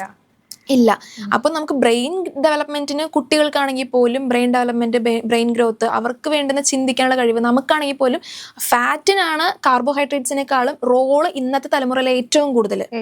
ഫാറ്റ് ആൻഡ് പ്രോട്ടീൻ അപ്പോഴും മിഡിലാണ്. കാർബിന്റെ ആവശ്യമേ വരുന്നില്ല സത്യം പറഞ്ഞു കഴിഞ്ഞാൽ. കാരണം ഒരു ഗുണമില്ല, വെറുതെ ഇത് കൺവേർട്ട് ചെയ്ത് സ്റ്റോർ ചെയ്ത് ഫാറ്റ് ആക്കി വെക്കാം ശരീരത്തിൽ എന്നേ ഉള്ളൂ. വയറിനടിയില്, തൊലിയില് വയർ തടി കൂടുക, ഫൈബ്രോയിഡ് ആവുക, ഷുഗർ ആവുക, പ്രഷർ ആവുക, കൊളസ്ട്രോൾ ആവുക, മുഴകളാവുക. പ്രത്യേകിച്ച് സ്ത്രീകള് മുഴകളൊക്കെ എവിടെ ഫ്രീ ക്യാവിറ്റി കിട്ടുന്നു അവിടെയൊക്കെ കയറി മുഴകൾ ഡെപ്പോസിറ്റ് ആകും. അതുകൊണ്ട് വിറ്റാമിൻ ഡി കഴിക്കുമ്പോഴും ചെയ്യുമ്പോഴും സൂര്യപ്രകാശത്തിൽ പോകുമ്പോഴൊക്കെ ഇത് ശ്രദ്ധിക്കണം. ഫാറ്റ് ഉണ്ടെങ്കിലേ വിറ്റാമിൻ ഡി അബ്സോർബ് ആവത്തുള്ളൂ. കുട്ടികൾക്കാണെങ്കിലും fat, cheese, butter, ghee, nuts, മറ്റേ ചിയ സീഡ്സ് പോലുള്ള വിത്തുകൾ, ഇതൊക്കെ കൊടുത്തേച്ചും ഇതൊക്കെ ചെയ്തെങ്കിലേ പ്രയോജനമുള്ളൂ. നമ്മുടെ ഒരു ഫിറ്റ്നസ് ഇൻഡസ്ട്രി എടുക്കുകയാണെന്നുണ്ടെങ്കിൽ ഇവര് നമ്മൾ മനുഷ്യന്മാരെ പറഞ്ഞു പറ്റിച്ചേക്കുന്നത് ഈ ഹെൽത്ത് എന്ന് പറയുന്നത് ഒരു പൗഡറിന്റെ കുപ്പിയാണെന്നാണ്. അപ്പോൾ ആസ് യൂഷ്വൽ നമ്മൾ നോക്കുകയാണെന്നുണ്ടെങ്കിൽ ഇപ്പോഴത്തെ തലമുറ, നമ്മുടെ തലമുറ ഈ പറഞ്ഞ പോലെ ഫിസിക്കൽ ആക്ടിവിറ്റിനേക്കാളും കൂടുതൽ ജിമ്മിലൊക്കെ പോയി വർക്ക്ഔട്ട് ചെയ്യുന്നവർ, അതായത് ഹെൽത്തി ബോഡിനേക്കാളും ബോഡി സ്ട്രക്ചറിലാണ് എല്ലാവരും ഫോക്കസ് ചെയ്യുന്നത്. കൃത്യമായിട്ട് പറയുകയാണെന്നുണ്ടെങ്കിൽ ഇപ്പോൾ പെൺകുട്ടികളാണെങ്കിൽ 0 size ആവാൻ നോക്കുക, ആണുങ്ങളുടെ കാര്യമാണെങ്കിൽ കുറച്ചുകൂടെ മസ്കുലൈൻ ബോഡി, മസിൽസ് ഡെവലപ്പ് ചെയ്യുക. അപ്പോൾ എല്ലാവരുടെയും കാര്യമല്ല ഞാൻ പറയുന്നത്, ഒട്ടുമിക്ക ആളുകളും ജിമ്മിൽ പോകുന്നവർ ആശ്രയിക്കുന്നത് പ്രോട്ടീൻ പൗഡറിനെയാണ്. ശരിക്കും നമ്മുടെ ഭക്ഷണത്തിൽ നിന്ന് നമുക്ക് സ്വാഭാവികമായി കിട്ടുന്ന പ്രോട്ടീനും ഈ പ്രോട്ടീൻ പൗഡറിലെ പ്രോട്ടീനും എങ്ങനെ വ്യത്യാസപ്പെട്ടിരിക്കുന്നു? അതായത് നമ്മുടെ ഫുഡിൽ ആവശ്യത്തിന് പ്രോട്ടീൻ കണ്ടന്റ് ഉള്ള ഫുഡുകൾ നമുക്ക് അവൈലബിൾ ആണ്. ഓക്കെ. ഇപ്പോൾ എക്സാമ്പിൾ പറയുകയാണെങ്കിൽ നമ്മുടെ നോൺ വെജ് ഐറ്റംസ് എല്ലാനും, എഗ്ഗ്, ബീഫ്, ചിക്കൻ, ഇതെല്ലാനും, ഫിഷ്, നട്ട്സുകള്, നമ്മുടെ ലെഗ്യൂംസ്, നമ്മുടെ പൾസസ്, നമ്മുടെ പയറ്, കടല, പരിപ്പ് വർഗ്ഗങ്ങള്, നിലക്കടല ഐറ്റംസ്, നട്ട്സുകള്, വിത്തുകള്, ഇത്ര ഐറ്റംസിൽ നിന്നാണ് പ്രധാനമായിട്ട് നമുക്ക് പ്രോട്ടീൻ കിട്ടുന്നത്. ഈ ഇതിൽ പ്രോട്ടീൻ മാത്രമല്ല നമുക്ക് കിട്ടുക, ഫൈബർ ഉണ്ട്, ഫാറ്റ് ഉണ്ട്, അത്യാവശ്യം വളരെ കുറഞ്ഞ അളവിൽ കാർബ് കിട്ടും, ഇല്ലാന്ന് പറയുന്നില്ല. അപ്പോൾ ഇത് വൈറ്റമിൻസ് ഉണ്ട്, മിനറൽസ് ഉണ്ട്, ഇതെല്ലാത്തിലും ഈ പറഞ്ഞ ഐറ്റംസിലൊക്കെ കിട്ടും നമുക്ക്. ഇതൊന്നും നമ്മുടെ ടിന്നി കിട്ടത്തില്ല. ടിന്നിലേക്ക് വരുമ്പോഴത്തേക്കും അത് പ്യുവർലി കോൺസെൻട്രേറ്റഡ് ആയിട്ട് ഏതാണോ ഒരു പ്രോട്ടീൻ ഉള്ളത് ആ പ്രോട്ടീൻ്റെ ഒരു കുപ്പി, അത് മാത്രം അടങ്ങിയിട്ടുള്ള ഒരു കുപ്പി, അതാണ് നമുക്ക് കിട്ടുന്നത്. മാത്രമല്ല ഇപ്പൊ മസ്കുലിൻ നേച്ചർ എന്നൊക്കെ പറയുമ്പോൾ കുറെ സ്റ്റിറോയിഡ് ഹോർമോൺസ് അടങ്ങുന്ന രീതിയിലേക്കും കൂടെ വരും. അതിന് എൻറ്റയർലി ഡിഫറെന്റ്. അപ്പൊ നമുക്ക് സഡൻ റിയാക്ഷൻ കിട്ടും, പെട്ടെന്ന് നമുക്ക് റിസൾട്ട് കിട്ടും. ഇപ്പൊ ഞാൻ അഞ്ചത് നമ്മളാരും ടൈം ഒരുപാടുള്ള ആളുകളല്ല, ചെന്ന് ഒരാഴ്ച റിസൾട്ട് വേണം. ജിമ്മിൽ പോയി വർക്ക്ഔട്ട് ചെയ്ത് തുടങ്ങി കഴിഞ്ഞാൽ നമ്മളാണെങ്കിലും ഓക്കെ ഇപ്പൊ 6 പാക്ക് ആകാം, ഇപ്പൊ ഞാൻ വെയിറ്റ് കുറയും, ഇപ്പൊ എന്റെ വയറ് കുറയും എന്നൊക്കെ പ്രതീക്ഷയാണ് നമ്മൾ പോകുന്നത്. അതിനാണ് പോകുന്നത്, അല്ലാണ്ട് ഹെൽത്ത് ഉണ്ടാക്കാനൊന്നും അല്ല. അപ്പോൾ ഹെൽത്ത് വൈസ് നോക്കുവാണെങ്കിൽ ഓഫ് കോഴ്സ് നമ്മുടെ പൊടിയേക്കാളും എന്തുകൊണ്ടും ബെറ്റർ നമ്മുടെ നാച്ചുറൽ ഫുഡ്സ് തന്നെയാണ്. പക്ഷെ ഒരു പ്രശ്നം എന്ന് പറയുന്നത് അളവ് കൂടുതൽ എടുക്കേണ്ടി വരും. ഇതെന്ന് പറയുമ്പോൾ നമ്മളൊരു സ്കൂപ്പ് 30 ഗ്രാമൊക്കെ നമ്മൾ കഴിക്കുന്നത്, അത് നമുക്ക് ക്വാണ്ടിറ്റി കൂടുതൽ എടുക്കേണ്ടി വരും. അതിനനുസരിച്ചുള്ള വർക്കൗട്ട് നമുക്ക് ഉണ്ടാവണം കേട്ടോ. മസിൽ വിശക്കുന്നുണ്ടെങ്കിൽ മാത്രമേ നമ്മൾ ഇതൊക്കെ എടുക്കുന്നോണ്ട് കാര്യമുള്ളൂ. വെറുതെ ജിമ്മിൽ പോയി എന്ന് പറഞ്ഞിട്ട് കാര്യമില്ല. കാർഡിയോ ടൈപ്പ് രീതിയിലുള്ള നല്ല രീതിയിൽ എക്സർഷൻ വരുന്ന ടൈപ്പ് എക്സർഷൻ ചെയ്യുന്നവർക്കാണ് ഇത് എടുക്കേണ്ടത്. അപ്പോൾ ഫൈബർ ഇല്ല എന്നുള്ളത് ഒരു മെയിൻ പ്രധാന ഘടകമാണ്. വൈറ്റമിൻസ് കിട്ടത്തില്ല, പിന്നെ ഹോർമോൺസ്, സ്റ്റിറോയിഡ്സ്, അങ്ങനെയുള്ള കാര്യങ്ങളും കൂടെ എക്സ്ട്രാ വരും. അപ്പോൾ ഇങ്ങനെ പ്രോട്ടീൻ പൗഡർ എടുക്കുന്നവരുടെ കാര്യം ഒന്ന് കൺസിഡർ ചെയ്യുവാണെന്നുണ്ടെങ്കിൽ ഈ കിഡ്നി റിലേറ്റഡ് ആയിട്ടുള്ള അസുഖങ്ങൾ കിഡ്നി റിലേറ്റഡ് ഉള്ളവർക്ക് ഇത് നമ്മൾ ഡോക്ടർ കണ്ടിട്ട് മാത്രം എടുക്കാൻ പറയുള്ളൂ. പിന്നെ ഇതൊന്നും ലോങ് ടേമിലേക്കുള്ളതല്ല. അല്ല ഏതൊരു പ്രോട്ടീൻ, ഇപ്പൊ ഒരു കിഡ്നി പ്രശ്നങ്ങൾ ഇല്ലാത്തൊരു വ്യക്തിയാണെങ്കിൽ പോലും പ്രോട്ടീൻ പൗഡർ എടുത്തു കഴിഞ്ഞാൽ അത് ലോങ് ടേമിലേക്കല്ല, ഒരു ഷോർട്ട് ടേമിലേക്ക്. സൈഡ് എഫക്ട്സ് വരും. ലോങ് ടേമിലേക്ക് പോയി കഴിഞ്ഞാൽ സൈഡ് എഫക്ട്സ് വരും. നമുക്ക് മറ്റുള്ള അസുഖങ്ങളിലേക്ക് സ്റ്റാർട്ട് ചെയ്യും. സ്റ്റിറോയിഡ് ഒക്കെ ഉള്ളതൊക്കെ ആണെങ്കിൽ ഇപ്പൊ അതൊന്നും ഇല്ലാത്ത കുറെ ടൈപ്സ് ഒക്കെ വന്നോളന്നില്ല എന്നല്ല, പക്ഷെ എങ്കിലും ലോങ് ടേമിലേക്ക് നമുക്ക് ആവശ്യമില്ല. മാക്സിമം അത് എടുക്കണ്ടെന്ന് ഞാൻ പറയുന്നില്ല, എടുക്കാം. അത് മെയിൻറ്റെയിൻ ചെയ്ത് കൊണ്ടുപോകും. മറ്റുള്ളത് നാച്ചുറൽ ഫുഡ്സും എടുക്കുക, പ്ലസ് ഇതും എടുക്കുക. അപ്പൊ ഇതിന്റെ അളവ് കുറച്ചിട്ട് ബാലൻസിൽ കൊണ്ടുപോകുക. അതിനനുസരിച്ച് ഡെയിലി വർക്കൗട്ട് മെയിൻറ്റെയിൻ ചെയ്ത് കൊണ്ടുപോകുക. പിന്നെ എല്ലാവരുടെയും വലിയൊരു കൺസേൺ ആണ്, ഇപ്പോൾ വണ്ണം ഉള്ളവർക്ക് വണ്ണം കുറയ്ക്കണം, മെലിഞ്ഞിരിക്കുന്നവർക്ക് വണ്ണം കൂട്ടണം. അപ്പോൾ വണ്ണം ഉള്ളവരുടെ കാര്യം നമ്മൾ എടുക്കുകയാണെന്നുണ്ടെങ്കിൽ ഇപ്പം നമ്മുടെ സൊസൈറ്റി ആണെങ്കിൽ പോലും ഒരു ബോഡി ഷേമിംഗ് ഉള്ള രീതിയിൽ കാണുന്നവരുണ്ട്. ഒത്തിരി വണ്ണം ഇല്ലെങ്കിൽ പോലും നമ്മൾ കാണുമ്പോൾ പറയും നീ വണ്ണം വെച്ചിട്ടോ, തടിച്ചിട്ടോ, വയറ് ചാടി. അപ്പോൾ അതൊരു കൺസേൺ തന്നെയാണ്. അപ്പോൾ വെയിറ്റ് ലോസിന് വേണ്ടി ട്രൈ ചെയ്യുന്നവർ ഏറ്റവും ആദ്യം ചെയ്യുന്ന ഒരു കാര്യമാണ് ഫാസ്റ്റിംഗ് എന്ന് പറഞ്ഞാൽ ഇതിനെക്കുറിച്ച് അതിൻ്റെ ഒരു സയന്റിഫിക് വേയിൽ ചെയ്യാത്ത ആൾക്കാരുണ്ട്. അതായത് എനിക്ക് വണ്ണം കുറയ്ക്കണം എന്ന് വിചാരിച്ച് രാവിലെയും രാത്രി ഫുഡ് കഴിക്കാതെ ഉച്ചയ്ക്ക് മാത്രം കഴിക്കുന്നവരുണ്ട്, അല്ലെങ്കിൽ ഒരു നേരം സ്കിപ്പ് ചെയ്തുള്ള പരിപാടിയുണ്ട്. അപ്പൊ ശരിക്കും പ്രോപ്പർ വേയിൽ എങ്ങനെയാണ് നമ്മൾ വെയിറ്റ് കുറയ്ക്കേണ്ടത്? വെയിറ്റ് വരുന്നതിന് എന്തെങ്കിലും ഒരു കാരണം ഉണ്ടാവും. ഓഫ് കോഴ്സ് ഉണ്ടാവും.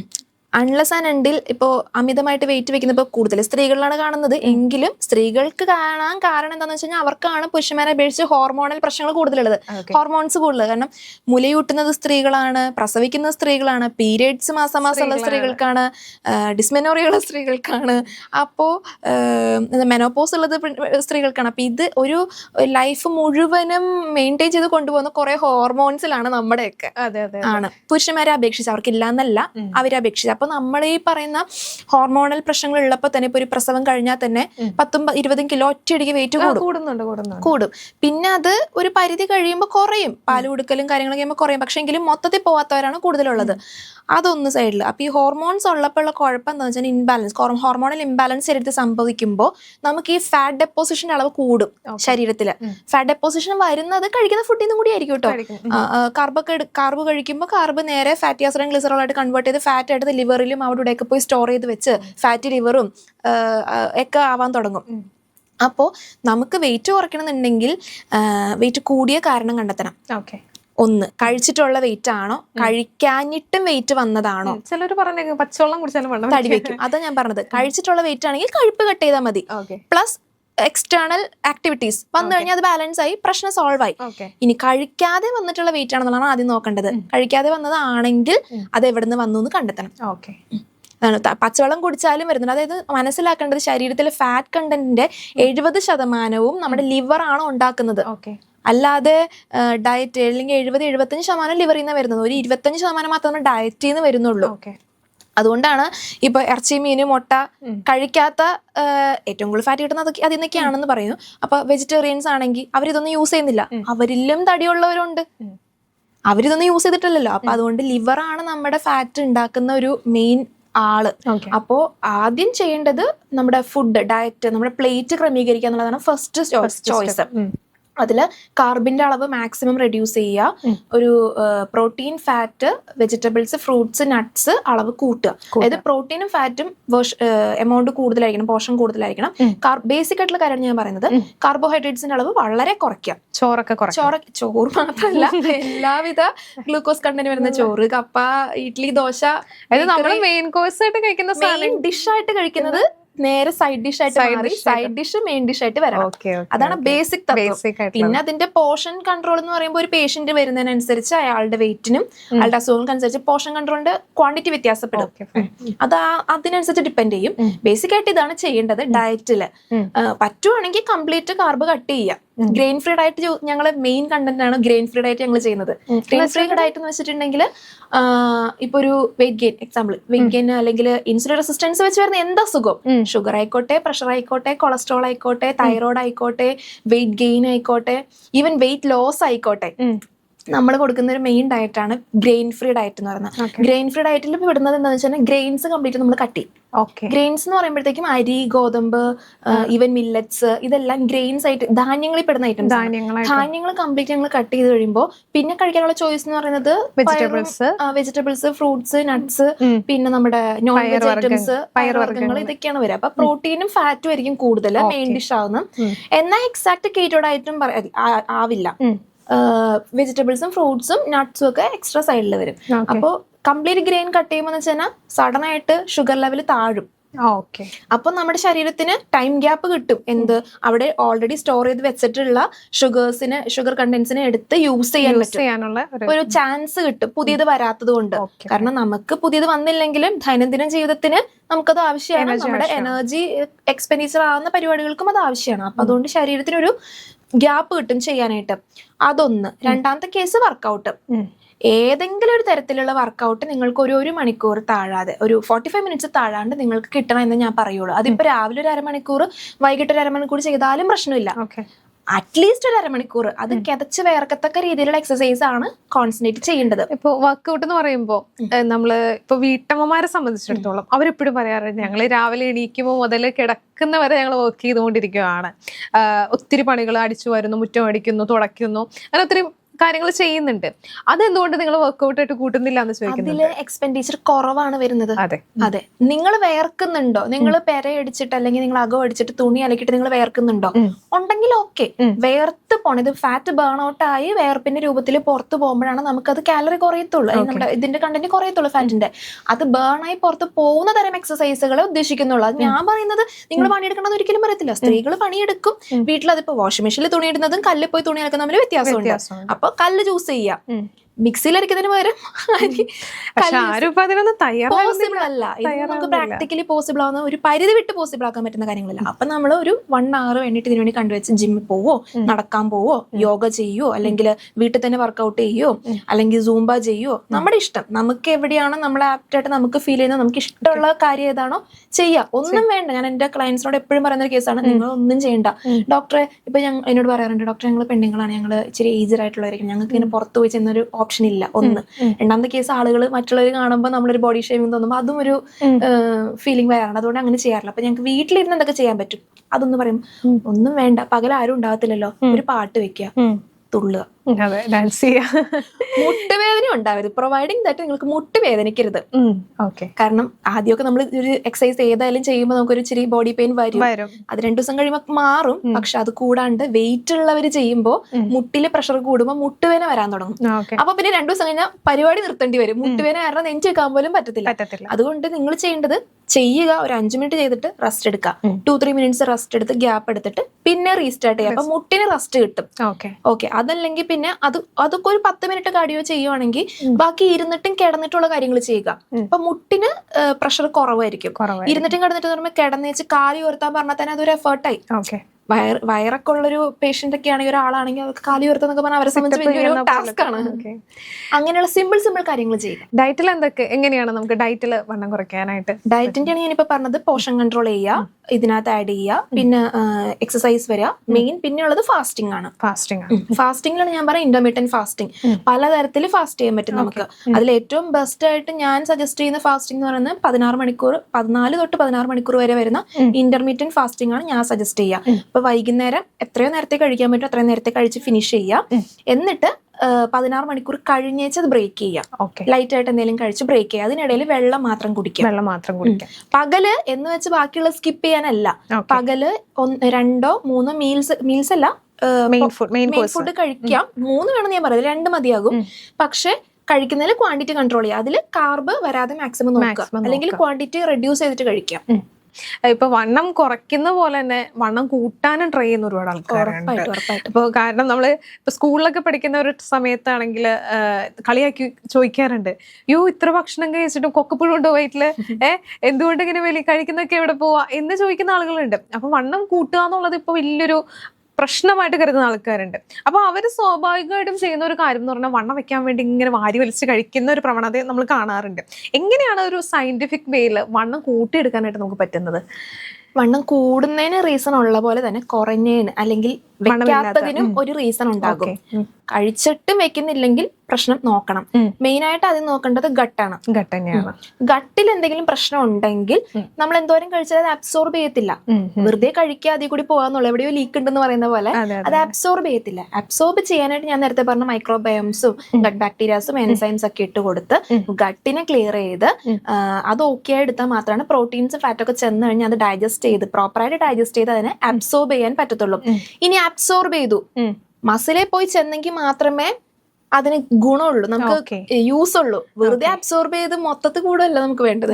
നമുക്കത് കിട്ടണമെങ്കിൽ മസില് പണിയെടുക്കണം. അതായത് നമുക്ക് weight building exercise, weight bearing exercise നേരത്തെ നമ്മൾ കാർഡിയോ ടൈപ്പ് ആണ് പ്രൊവൈഡ് ചെയ്തെങ്കിൽ ഇവിടെ നമുക്ക് മസിൽ ബിൽഡ് ചെയ്യുന്ന എക്സസൈസുകൾ വേണം. അതെന്ന് പറയുമ്പോൾ നമ്പർ ഓഫ് കൗണ്ട്സ് കുറച്ച് റിലാക്സ് ചെയ്ത് റിപ്പീറ്റഡ് റിതമിക് മൂവ്മെന്റ്സ് കൊടുക്കേണ്ടി വരും. ഇപ്പൊ ഒരു എക്സാമ്പിൾ പറയുവാണെങ്കിൽ നമ്മളിപ്പോ വെയിറ്റ് എടുക്കുന്നതാണെങ്കിൽ നമ്മളത് ഒരു എക്സാമ്പിൾ പറയുകയാണ് ഞാനിപ്പോൾ അത്, അല്ലെങ്കിൽ ഏതെങ്കിലും ഒരു എക്സസൈസ്, ഇപ്പോൾ ഒരു കൈയുടെ ഒരു എക്സസൈസ് ഡംബൽസ് യൂസ് ചെയ്യണമെങ്കിൽ ഡംബൽസ് ഒരു 10 വട്ടം ചെയ്തിട്ട് റെസ്റ്റ് ചെയ്യുക.